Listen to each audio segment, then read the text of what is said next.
You are watching Live OK Television.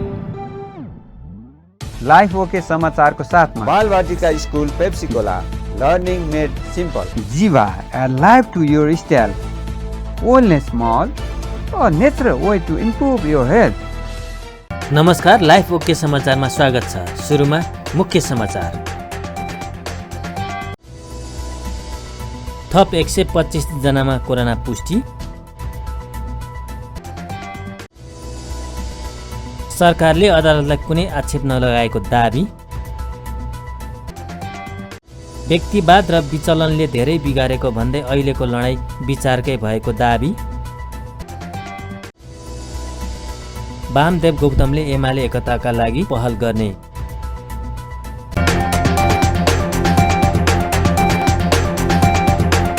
अब समाचार विस्तारमा। नेपालमा शुक्रबार थप 125 जनामा कोरोना पुष्टि भएको छ। यो सँगै नेपालमा कोरोना संक्रमितको संख्या 2,75,750 पुगेको छ। त्यस्तै कोरोनाका कारण थप 1 जनाको मृत्यु भएको स्वास्थ्य मन्त्रालयले जनाएको छ। यो सँगै नेपालमा कोरोनाका कारण 3,016 जनाले ज्यान गुमाएका छन्। त्यस्तै थप 123 जना संक्रमित निको हुँदा हालसम्म 2,71,733 जना कोरोना मुक्त भएका छन्। हाल नेपालमा 1,100 जना आइसोलेसनमा र 51 जना क्वारेन्टाइनमा छन्। त्यस्तै हालसम्म 22,30,708 वटा PCR गरेको मन्त्रालयले जनाएको छ। परराष्ट्र मन्त्री प्रदीप कुमार ग्यावालीले प्रतिनिधि सभा पुनर्स्थापनापछि नयाँ ढङ्गले जान खोजे पनि अहिलेको वातावरणले अझै राम्रो सङ्केत नगरेको बताउनु भएको छ। प्रतिनिधि सभाको शुक्रबारको बैठकमा दलीय रूपमा भाग लिँदै मन्त्री गेवालीले यस्तो बताउनु भएको हो। सर्वोच्च अदालतको फैसलापछि यही संसदबाट नै राजनीतिक स्थायित्व खोज्ने बाध्यात्मक स्थिति आएको भन्दै उहाँले सरकारले अदालतलाई कुनै आक्षेप नलगाएको बताउनुभयो। उहाँले विक्रम सम्वत 2072 संविधान जारी गरेर महत्त्वपूर्ण उपलब्धि हासिल गरेको भन्दै अहिले संविधान सबैको सर्वस्वीकार्य दस्तावेज बनेको उल्लेख गर्नुभयो। मन्त्री गेवालीले सरकारले 3 वर्षमा महत्त्वपूर्ण काम गरेको स्पष्ट पार्दै नेपालको निधारमा लागेको अल्पविकसितको टीका निकट भविष्यमै हट्ने विश्वास व्यक्त गर्नुभयो। उहाँले तराईमा चलेको पृथकतावादी र हिंसात्मक गतिविधि चलाउने समूह शान्तिपूर्ण राजनीतिको मूलधारमा आएसँगै नेपाल द्वन्द्वमुक्त भएको बताउनुभयो। मन्त्री गेवालीले नेपालले बाह्य मुलुकसहितको सम्बन्धमा उल्लेख्य उपलब्धि हासिल गरेको बताउनुभयो। उसले जे देखेको सब त्यो फैसला गरेको छ, तदनुरूप आफ्ना व्यवहारलाई अगाडि लैजाने दायित्व हाम्रो हो। सरकारको हिसाबले भन्ने हो भने, प्रधानमन्त्रीको हिसाबले भन्ने हो भने हामी दुईटै मुद्दा हारेका छौँ। तर पनि हारे पनि हामीले न अदालतलाई कुनै आलोचना या आक्षेप लगाएका छौँ, न या अरू कुनै ढङ्गले अगाडि बढेका छौँ। फागुन 23 को फैसलापछि हामीले गएको 3 वर्ष अगाडि सुरु गरेको नेपालमा वामपन्थी राजनीतिक दलहरूलाई एकताबद्ध बनाउँदै अगाडि लैजाने हाम्रो जो एउटा प्रयास थियो, त्यो प्रयासमा तत्कालका लागि पूर्ण विराम लागेको अवस्था छ, या कमसेकम पनि अल्प विराम लागेको अवस्था छ। यद्यपि अदालतले पनि र निर्वाचन आयोगले पनि ढोका बन्द गरेको होइन, मिलेर जानका लागि अहिले पनि ठाउँ छ। तर पनि तत्कालका लागि तिमीहरूले जुन नाममा पार्टी दर्ता गर्यौ त्यो नाम पहिल्यै दर्ता भइसकेको हुनाले तिमीले त्यो दर्ता गरेको नाम मिलेन, त्यसकारणले तिमी पुरानै ठाउँमा फर्क, मिल्ने हो भने फेरि नयाँ नाम लिएर आऊ सहमतिका साथ भनेको अवस्थाभित्र हामी पुरानै ठाउँमा फर्केका छौँ। एक किसिमले हेर्ने हो भने हाम्रा 3 वर्षदेखिका प्रयासहरू शून्यमा पुगेका छन्। यद्यपि एकीकरणका आफ्नै खालका सङ्कटहरू थिए। सभामुख महोदय, कस्तो थियो भनेदेखि एउटा लोककथाको प्रसङ्ग जस्तो, झरीमा रुच्दै गरेको ऊँटलाई बुढी आमाले साह्रै टिठाएर ओत लाग्न पहिले सुँड घुसाउन दिनुभयो, पछि सिङ्गै शरीर घुसाउन दिनुभयो। भरे त बुढी आमा नै बाहिर जानुपर्ने, उहाँ नै बेघरबार हुनुपर्ने जस्तो एकीकरणको जुन एउटा अवस्था थियो, त्यसले एकीकरण कसरी अगाडि बढ्थ्यो। अदालतको यो फैसला नभएको भए पनि त्यो त आफ्नो ठाउँमा छ, तर पनि हामी निष्कर्षमा पुग्न सकेनौँ। अहिले नयाँ ढङ्गले अगाडि बढ्नुपर्ने परिस्थिति भएको छ। म सरकारको तर्फबाट, सत्तारूढ पार्टीको तर्फबाट सभामुख महोदय, सर्वोच्च अदालतका यी दुईटै फैसलाप्रति हाम्रो सम्मान छ र हामीले यी दुईटै कुरालाई कार्यान्वयन गरेर जान्छौँ। हामी फैसला अनुकूल आउँदा विजय उत्सव मनाउने या प्रतिकूल आउँदा झोक्राएर बस्ने गल्ती गर्दैनौँ। बैठकमा काङ्ग्रेस संसदीय दलका प्रमुख सचेतक बालकृष्णले सर्वोच्च अदालतको फैसलापछि नैतिकताका आधारमा सरकारले मार्ग प्रस्तुत गर्नुपर्ने भए पनि त्यसो नगरेको भन्दै सरकारको आलोचना गर्नुभयो। सरकारले सार्वजनिक ठाउँमा कार्यक्रम गर्न बन्देज लगाएर पनि प्रतिगमन गरेको उहाँको आरोप थियो। प्रतिनिधि सभा पुनर्स्थापनापछि पनि सरकारले प्रतिनिधि सभालाई काम नदिएको उहाँको भनाइ छ। यतापट्टि यो सदन गम्भीर बनोस् र सम्माननीय सभामुख महोदय मार्फत म सम्माननीय प्रधानमन्त्री लगायत सरकारका सदस्यहरूको पनि ध्यान आकर्षण गर्न चाहन्छु। यो असंवैधानिक कदम भनेर न्यायपालिकाले निर्णय गरिसकेपछि, सरकारको निर्णयलाई खारेज गरिसकेपछि विधिको शासन मान्छौँ, संविधानको रक्षा गर्छौँ, संविधानवादको पालना गर्छौँ, संविधान मान्छौँ भन्ने सरकारले त्यो गल्तीको महसुस गरेर नैतिक उत्तरदायित्व लिनुपर्छ कि पर्दैन त्यो पनि माग गर्न चाहन्छु। यो सरकार बनेपछि सुरुदेखि नै संविधानमाथि प्रहार गरिरहेको थियो। सरकार संविधानको जगमै बनेको हुन्छ, संविधानको जगमै उभिएको हुन्छ। तर हाम्रो संवैधानिक प्रावधान अनुसार सङ्घीय लोकतान्त्रिक गणतन्त्र, बहुलवादमा आधारित बहुदलीय लोकतान्त्रिक संसदीय व्यवस्थाको जुन हाम्रो व्यवस्थापन गरिएको छ र संसदबाटै सरकारको निर्माण हुन्छ। संसदको भूमिकालाई गतिशील गराउने, संसदलाई उत्तरदायी गराउने, संसदको सम्मान बढाउने काम गर्ने सरकारको पनि दायित्व। त्यस्तै संविधानको रक्षा गर्नु र पालना गर्नु सरकारको। तर यो सरकार बनेदेखि निरन्तर संविधानमाथि प्रहार गरिरहेको छ। संविधानले नेपाली नागरिकलाई मौलिक अधिकार प्रदान गरेको छ। त्यसमध्येमा सबभन्दा महत्त्वपूर्ण मौलिक अधिकार विचार र अभिव्यक्तिको स्वतन्त्रता हो। सरकार बनेकै दिनबाट विचार र अभिव्यक्तिको स्वतन्त्रतामाथि यसले गम्भीर प्रहार गरेको छ। मैत्री घर मण्डला लगायत, पुरानो रत्नपार्क लगायत कतिपय सार्वजनिक ठाउँहरूमा त्यहाँ भेला हुन नपाइने, त्यहाँ जम्मा हुन नपाइने, त्यहाँ बोल्न नपाइने, यस्ता खालका निर्णय पनि सरकारले गर्यो। सरकारको यस्तो खालको निर्णय, विचार र अभिव्यक्ति स्वतन्त्रताको विरुद्धको निर्णयमा जनताले मुद्दा हाल्नु पर्यो। फेरि अदालतले भनिदियो त्यहाँ जानु पाइन्छ, बोल्न पाइन्छ, भेला गर्न पाइन्छ। भनेपछि सरकारले अग्रगमन गरेको छ कि प्रतिगमन गरेको छ?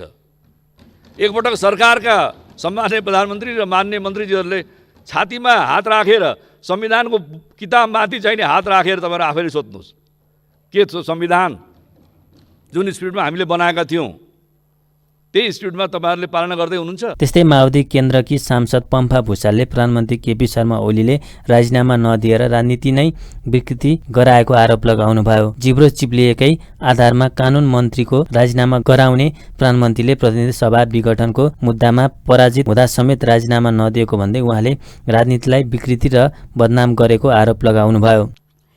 केपी शर्मा ओलीजी प्रधानमन्त्री भएको सरकारमै प्रसङ्ग बोल्दाखेरि एउटा शब्द चिप्ले बापत त्यति बेलाका कानुन मन्त्रीले राजीनामा दिनुभएको थियो। राजीनामा दिन लागिएको थियो नैतिकताको पाठ सिकाएर। अर्का एउटा मन्त्रीलाई सुरक्षा प्रेस सम्बन्धी भिडियो टेपहरू बाहिर आउन थालेपछि नैतिकताका आधारमा राजीनामा दिनुपर्छ भनेर दिलाइएको थियो। मैले सोचेको थिएँ फागुन 11 गतेको फैसलापछि त्यो राजनीतिक नैतिकताको पालना गरिनेछ। के अहिले पनि बडो जिता शासक जस्तो गरेर हिँड्ने कुराले आज आम नागरिकमा के पर्छ होला? सबै नीतिको माउ नीति राजनीति हो। राजनीतिले कस्तो आदर्श देखाउँछ, राजनीतिज्ञले कस्तो आदर्श र चरित्र देखाउँछन्, त्यसको प्रभाव आम जनतामा पर्छ। यस्तै अनैतिक जिम्मेवारी नलिने, आत्मसमीक्षा नगर्ने व्यक्तिहरूका कारणले आज राजनीति बदनाम छ। मान्छेहरूले राजनीति भनेपछि फटाइ नै हो, ठगी नै हो भने जस्तो गरेर चित्रण गर्ने स्थिति सिर्जना भएको छ। सारा मिडियाका कार्टुन हेऱ्यो भने के छन्? अलिकति आत्मसमीक्षा गर्नु पर्दैन? म त प्रधानमन्त्री निकटका साथीहरू जो मन्त्रीका रूपमा बस्नुभएको छ, सांसदका रूपमा बस्नुभएको छ, एकचोटि छातीमा हात राखेर बिहान बिहान योगा होइन, तपाईँले मानेका नेताले, तपाईँको नेतृत्व गर्ने प्रधानमन्त्रीले र त्यसलाई अन्ध समर्थन गर्ने आवश्यकता कि बाध्यता मलाई थाहा छैन। एकचोटि योगाका ठाउँमा चाहिँ आत्मसमीक्षा गरौँ र एउटा नैतिक जिम्मा लिने संस्कृतिको विकास गरौँ। त्यो लोकतन्त्रको अभिन्न अङ्ग हो। म विशेष अपिल गर्न चाहन्छु। बैठकमा लोक सेवा आयोग र राष्ट्रिय मानव अधिकार आयोगको वार्षिक प्रतिवेदन पेश भएको छ। यसअघि सभामुख अग्निप्रसाद सापकोटाले प्रस्तुत गर्नुभएको विभिन्न मितिमा सम्पन्न भएका बैठकमा सांसद अनुपस्थिति भएको सूचनालाई बैठकले स्वीकृत गरेको थियो। त्यस्तै बैठकले पूर्व सांसद एवं संविधान सभा सदस्य अशोक कोइरालाको निधनप्रति राखिएको शोक प्रस्तावलाई सर्वसम्मतिले पारित गरेको छ। प्रतिनिधि सभाको अर्को बैठक यही चैत 10 गते मङ्गलबार दिनको 1 बजे बस्नेछ।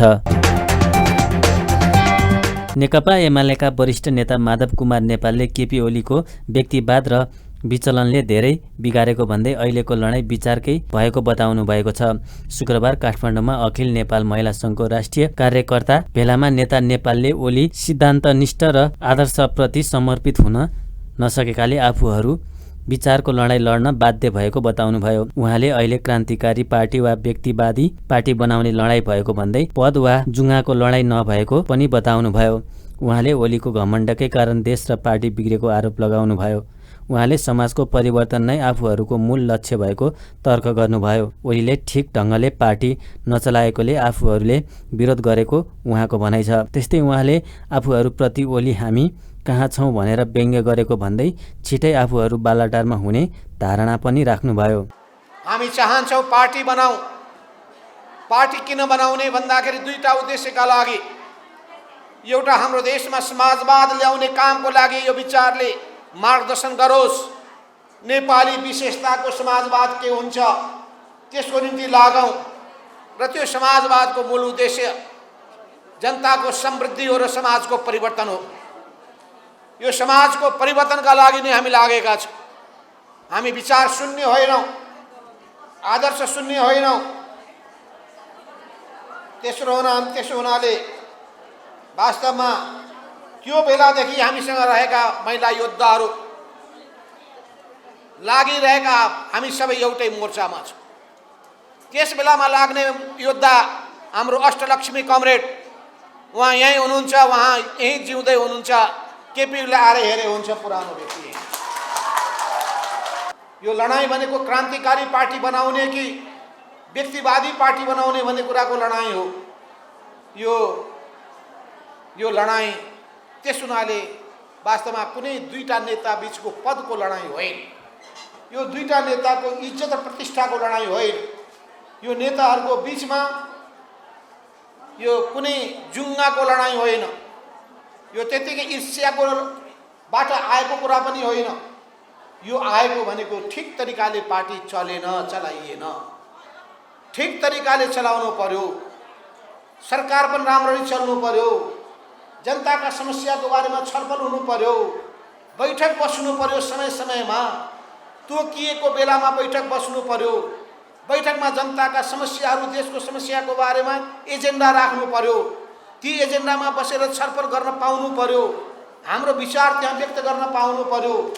जस्तो उदाहरणको निम्ति कोरोनाको बारेमा, कोरोनाको समस्यालाई हल गर्ने कसरी, त्यसको निम्ति कस्तो किसिमको अस्पतालको व्यवस्थापन गर्ने, कसरी जनतालाई मोबिलाइज गर्ने, सबै पार्टीलाई कसरी परिचालित गर्ने, यो कुरा हामीले उठायौँ। तर केपी कमललाई यो मन परेन।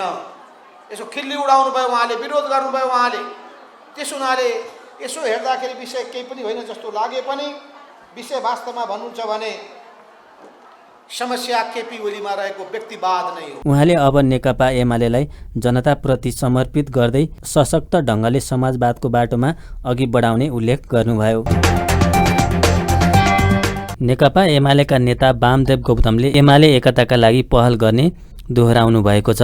शुक्रबार ललितपुरमा आयोजित अखिल नेपाल किसान महासङ्घको भेलालाई सम्बोधन गर्दै गौतमले नेकपामा विवाद हुँदा पनि आफू एकताको पक्षमा उभिएको भन्दै अब पनि एमाले भित्र एकता कायम गर्न भूमिका खेल्ने बताउनु भएको हो। ओलीले जाल जेल र तिकडम बाहेक अरू केही नजानेको गौतमले आरोप पनि लगाउनु भयो। ओली र प्रचण्ड दुवैको आलोचना गर्दै गौतमले माओवादी केन्द्रमा नेता भनेकै प्रचण्ड र संगठन भनेकै प्रचण्डको स्थिति रहेको जिकिर गर्नुभयो। गौतमले बैठकबाटै पार्टीको समस्या समाधान गर्नुपर्ने भएकाले पार्टीको बैठकमा जानुपर्ने बताउनुभयो। त्यस्तै उहाँले पार्टीभित्रको विवादको असर पार्टी निकट संगठनहरूमा पर्नु दुःखद भएको धारणा पनि राख्नुभयो। एउटा ऋषि कटेलको मुद्दा पनि त्यहाँ छ। त्यो मुद्दामा नेकपालाई हराइदियो भने अनि त्यसपछि दुई विभाजन हुन्छ, एउटा एमाले हुन्छ, एउटा माओवादी केन्द्र हुन्छ। अनि माधव नेपालको ठाउँ कहाँ रहन्छ? ए कामरेड माधव नेपाल सोध्नुभएको छ यस सम्बन्धमा भनेर भनेको छु मैले। गरिदियो। अब त्यस्तै त छैन, तर झन्डै झन्डै त्यस्तै त भएछ। र यसो हेर्दाखेरि तीनवटा पो बन्ने हो कि नेपाल कम्युनिस्ट पार्टी नेकपा फुटेर अहिले दुईवटा भएको छ। फेरि एमाले पनि विभाजित हुने पनि खतरा भन्नुभएको छ। हामी चिन्तित छौँ। यो किसान महासङ्घ हामीले पुनस्थापित गऱ्यौँ, यसलाई दुरुस्त चाहिँ बनायौँ भने एउटा आधार बन्छ एकताको निम्ति। हामी त्यो देशमा चाहिँ लिएर जान्छौँ भनेर भन्ने एउटा अठोट सङ्कल्प लिएर यो एउटा अवसर हो मेरो निम्ति। हामी एकता अभियानमा लागेकाहरूको निम्ति अवसर हो। त्यस यस्तो किसिमको कामको निम्ति अगाडि बढौँ भनेर भन्ने हो। त्यसको लागि अब यो किसान महासङ्घलाई माधव नेपाल पक्षबाट समर्थन प्राप्त भयो। सम्भवतः मेरो अनुरोध छ त्यतातिर रहनुभएका कमरेडहरूलाई कि तपाईँहरूको नेतृत्वले किसान महासङ्घ ठिक किसिमले भएको छ र जसरी जान लागेको छ त्यसलाई असफल गराउने कसैले प्रयत्न गर्नुहुन्न। त्यसलाई सहयोग गर्नुपर्छ। त्यो पार्टी एकताको पनि आधार बन्न सक्छ भनेर समर्थन गरिदिनु भयो भने म धेरै खुसी भएर अगाडि बढ्ने थिएँ र एकता अभियान चाहिँ हाम्रो सशक्त रूपले अगाडि बढ्ने थियो। त्यो होला भन्ने लागेको छ र अब हामी त्यो समर्थन केपी ओलीतिरबाट पनि प्राप्त गर्नको निम्ति प्रयत्न गरेर उहाँले पनि त्यसो गर्नु लागि भन्ने ठानेको। उहाँले त पहिले नै किसान महासङ्घ बनाइसक्नु भएको छ। के गर्नुभएको छ? त्यो हाम्रो किसान महासङ्घसित त्यो किसान महासङ्घ कुनै सम्बन्ध छैन। यतातिर चाहिँ भएका साथीहरू सम्बन्ध छ, किनकि यो त हाम्रो कानुन बमोजिम दर्ता भएको हो। उहाँहरूको दर्ता सर्ता भएको छैन। त्यसरी यो दर्ता भएको सङ्गठन कतितिर नराई स्वतन्त्र ढङ्गले चल्न पनि सक्छ। कसैले यहाँ तलका राजनीति पार्टीले भङ्ग गर्न पनि पाइँदैन र हामी यो चाहिँ निरन्तर रूपले अगाडि बढ्छौँ। एकताको निम्ति सबै कम्युनिस्टहरूलाई एकताको निम्ति लैजानको निम्ति हामीले कोसिस गर्छौँ। वामपन्थी एकता हाम्रो चाहिँ एउटा मुख्य नारा हुन्छ। वामपन्थी सरकार अर्को चाहिँ मुख्य नारा हुन्छ र फुट्न पाइन्न, जुट्नुपर्छ भनेर भन्ने हाम्रो अठोट हुन्छ र यो दृढतापूर्वक हामी जान्छौँ। अखिल नेपाल किसान महासङ्घको भेलामा माधव पक्ष निकट सदस्यहरूको सहभागिता थियो। गौतम किसान महासङ्घको अध्यक्ष हुनुहुन्छ। महान्यायाधिवक्ता अग्निप्रसाद खरेलले पदबाट राजीनामा दिनुभएको छ। शुक्रबार काठमाडौँमा पत्रकार सम्मेलन गर्दै उहाँले प्रधानमन्त्री केपी शर्मा ओलीलाई राजीनामा बुझाएको जानकारी दिनुभएको हो। प्रधानमन्त्री ओलीसँग छलफल गरेर राजीनामा दिएको उहाँले बताउनुभयो। खरेलले आफ्नो कार्यकालमा आफूले राम्रै काम गरेको महसुस गरेको समेत बताउनुभयो। 37 महिनामा 39 भवन निर्माण भएको, संहिता कार्यान्वयन र फौजदारी सुधार गर्न सफल भएको उहाँले दाबी गर्नुभयो। खरेलले अझै महान्यायाधिवक्ताका रूपमा बस्न आफूलाई उपयुक्त नलागेको समेत धारणा राख्नुभयो। सरकारले गरेको नियुक्तिसँग आफू असन्तुष्ट रहेको भन्दै खरेलले आफ्नो काम नै सरकारको प्रतिरक्षा गर्ने रहेको बताउनुभयो। राजीनामा दिएपछि उहाँले अब सक्रिय राजनीतिमा फर्कने बताउनुभयो। राम्रो गरेको रहेछु, त्यो पनि राइट टु इन्फर्मेसनमा पर्छ, किन जनताले थाहा पाउनुपर्छ। हामी खुला समाजमा छौँ र हामीले खुला समाजलाई स्वीकार गरेका छौँ। प्रधानमन्त्रीसँग गएँ, भेटेँ, कुराकानी गरेँ। प्रधानमन्त्रीज्यूको र मेरो कुरा एउटै खालको कुरा थियो र मैले यो गर्नुको पछाडि अब म विगतमा जताबाट यता आएको थिएँ म त्यतितिर फर्किने इच्छा आशयका साथ, आकाङ्क्षाका साथ, म त्यतैतिर फर्किने उद्देश्यका साथ। अब फुटबल खेल्दाखेरि फुटबल मैदानमै खेल्ने, बाहिर किन खेल्ने, फुटसलमा फुटबल खेल्न मजा पनि आउँदैन। फुटबल मैदानमै खेल्ने इच्छा उद्देश्यका साथ म त्यता फर्किने उद्देश्यले राजीनामा गरेको छु। सम्भवतः राष्ट्रपतिज्यूले त्यसलाई स्वीकार गर्नुहुनेछ र त्यसभन्दा पछाडि अर्को कुनै महाधिवक्ता तपाईँहरूले यहाँ प्राप्त गर्नुहुनेछ। जसलाई प्राप्त गर्नुहुनेछ ऊ मभन्दा यङ हुनेछन् अब को हुन्छन् त्यो चाहिँ मलाई थाहा छैन, त्यो प्रधानमन्त्रीलाई सोध्नु होला। त्यो कुरा मेरो हातमा छैन र त्यो मेरो हातमा कुरा हुने कुरा पनि भएन। अब म साबिककै ठाउँमा फर्किसके पछाडि काम गर्दै जाँदा जे हुन्छ, तर म एकदमै कुनै चिजमा आशातीत भएर पुरै त्यसरी जाने पनि स्थिति पनि रहँदैन र मेरो त्यो इच्छा पनि होइन।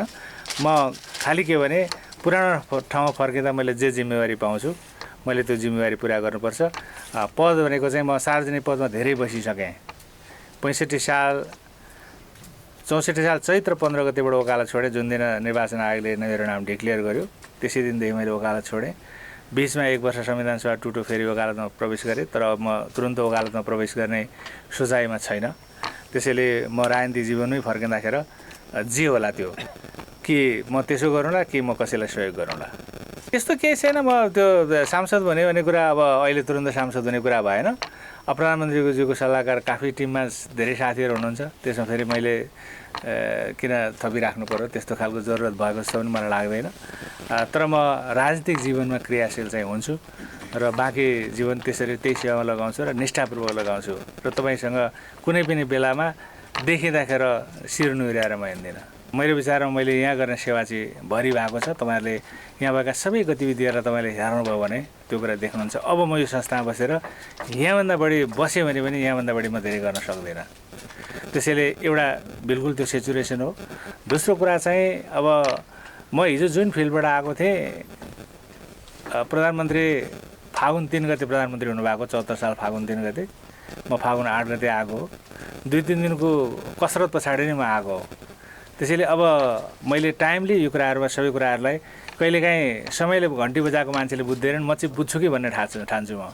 अब बुझिनँ छ भने बुझिनँ छु, गल्ती भएछ भनेर ठान्छु। समयले घन्टी बजाइसकेपछि घन्टी बजेको कुरा आवाजलाई बुझ्न सक्नुपर्छ र त्यसलाई पढ्न सक्नुपर्छ। तत्त ठाउँबाट हुने नियुक्ति हुन्, त्यसमा म कहीँ पनि जोडिएर जान्न र जान पनि हुँदैन। मैले आफ्नो ठाउँमा बस्नुपर्छ र आफ्नो काम सम्पादन गर्नुपर्छ। सरकारको प्रतिरक्षा गर्ने काम हो र त्यो प्रतिरक्षा गर्ने कामलाई हामीले जमेर गरेका छौँ। अब यसरी लेख्न त के लेख्नु हो, लेख्नेहरू आफै जान्नुहोस्, यसमा म फेरि टिप्पणी नै गर्दिनँ। ऐल 2074 फागुन 8 गते 27औं महान्यायाधिवक्ता नियुक्ति हुनुभएको थियो। समृद्धिका लागि वन आयोजनाका लागि नेपाल सरकार र विश्व बैंक बीच 2 अर्ब 80 करोड रुपियाँ बराबरको वित्तीय सम्झौता पत्रमा हस्ताक्षर भएको छ। शुक्रबार मन्त्रालयमा आयोजित कार्यक्रममा सरकारको तर्फबाट अर्थ मन्त्रालयका सचिव शिशिर कुमार ढुङ्गाना र मालदिप्स, नेपाल र श्रीलङ्काका लागि विश्व बैंकका राष्ट्रिय निर्देशक फारिस हदाद जबहोर्सले सम्झौतामा हस्ताक्षर गर्नुभएको थियो।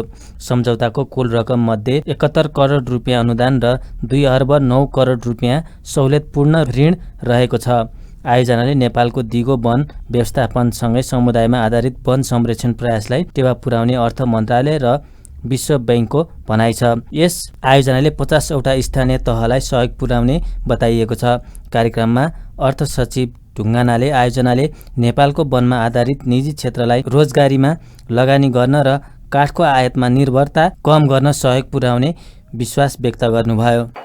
As we know, forests remain an important livelihood for rural people. The project will enhance the contribution for the forest sectors to economic growth, better livelihood, job creation and prosperity, and will also improve the regulatory frameworks as well as the institutional capacity. The project will also facilitate forest-based private sector investment to add value and meet the domestic demand of forest products. As my colleagues Faris already told about the effective utilization of the forest product. This project will also supportive for creating the jobs and supportive for the enhancing the supply of local demand that is being currently importing from the Malaysia as well as Myanmar and other countries of the timber products, and it will be able to export these products into the neighborhood countries too. Maldives, Nepal र श्रीलङ्काका लागि विश्व बैंकका राष्ट्रिय निर्देशक जबहोर्सले आयोजना हरित आर्थिक वृद्धिका लागि सुरुवातको बिन्दु भएको बताउनुभयो। यो अवसरमा कृषि विकास बैंकका प्रमुख कार्यकारी अधिकृत अनिल कुमार उपाध्याय र विश्व बैंकका राष्ट्रिय निर्देशक जबहोर्स बीच आयोजनाको सहमति पत्रमा पनि हस्ताक्षर भएको थियो। आयोजनाको कार्यान्वयन गर्ने एक संस्थाका रूपमा कृषि विकास बैंकले वनमा आधारित साना र मझौला उद्यमहरूको स्थापना र सुदृढीकरण गर्न कर्जा डिजाइन र परीक्षण गर्नेछ। अघिल्लो 2 दिन वृद्धि भएको सुनको भाउ साताको अन्तिम कारोबार दिन घटेको छ। सुनको भाउ तोलामा 500 रुपियाँले गिरावट भएको हो। नेपाल सुनचाँदी व्यवसायी महासङ्घका अनुसार यस दिन छापालो सुन प्रति तोला 86,700 रुपियाँ र तेजाबी सुन प्रति तोला 86,250 रुपियाँमा कारोबार भइरहेको छ। सुनसँगै चाँदीको मूल्यमा पनि सामान्य गिरावट देखिएको छ। यस दिन चाँदी तोलामा 15 रुपियाँले घटेर प्रति तोला 1,275 रुपियाँमा खरिद बिक्री हुँदैछ। अन्त्यमा प्रमुख समाचार फेरि एकपटक। थप 125 जनामा कोरोना पुष्टि। सरकारले अदालतलाई कुनै आक्षेप नलगाएको दाबी। व्यक्तिवाद र विचलनले धेरै बिगारेको भन्दै अहिलेको लडाईँ विचारकै भएको दाबी। वामदेव गौतमले एमाले एकताका लागि पहल गर्ने। हस्त अहिलेका लागि लाइफ ओके समाचार यति नै। हेर्दै गर्नुहोला लाइफ ओके टेलिभिजन। नमस्कार।